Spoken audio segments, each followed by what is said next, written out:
Localization news you can use, your daily dose of localization know-how for July 8th, 2025. A landmark deal is making waves in the interpreting sector as Propio Language Services has announced its acquisition of CyraCom.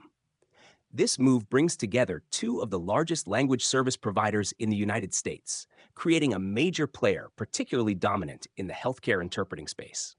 Marco Assis, CEO of Propio, described the transaction as a transformative moment for the industry, aiming to set a new standard for access and quality in language solutions by combining Propio's AI-powered technology with CyraCom's deep expertise in remote interpretation.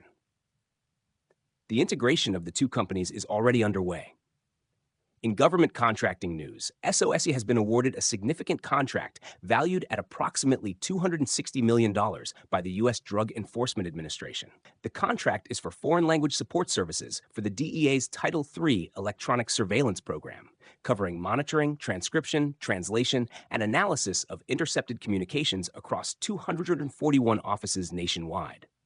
SOSi has a long-standing relationship with the DEA, and CEO Julian Setien noted the company plans to introduce its proprietary AI-powered Pandion system to enhance the analysis of intercepted data over the next year.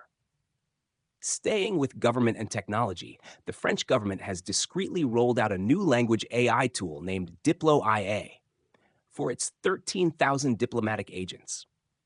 Developed in-house by the Ministry for Europe and Foreign Affairs Digital Directorate, the system focuses on secure multilingual translation and transcription across about 100 languages. Virginie Rosière, the ministry's digital director, highlighted that the tool runs on the ministry's own servers to ensure data sovereignty and security, mitigating risks like data leaks and bias. The goal is to assist diplomats with their existing language skills, allowing them to focus more on quality control.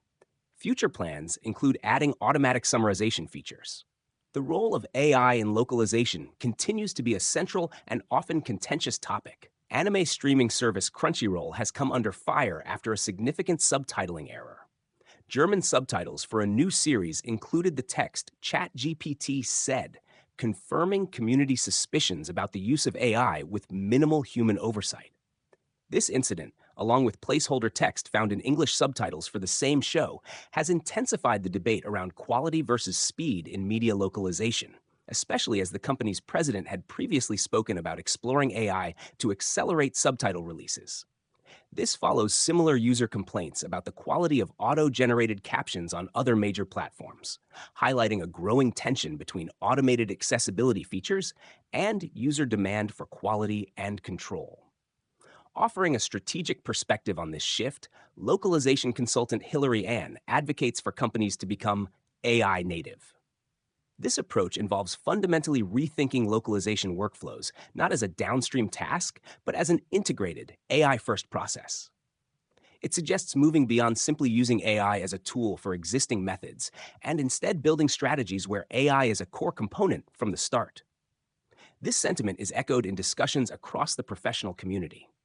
Gabriel Fairman, CEO of Bureau Works, has spoken about the need to rethink technology and strategy to meet shifting client and linguist expectations in the age of generative AI. Manuel Herranz of Pangionic has also contributed to the conversation on the rise of AI agents and their future impact on the industry. From the client side, Paula Manzour, language AI strategy lead at Booking.com, shared valuable insights.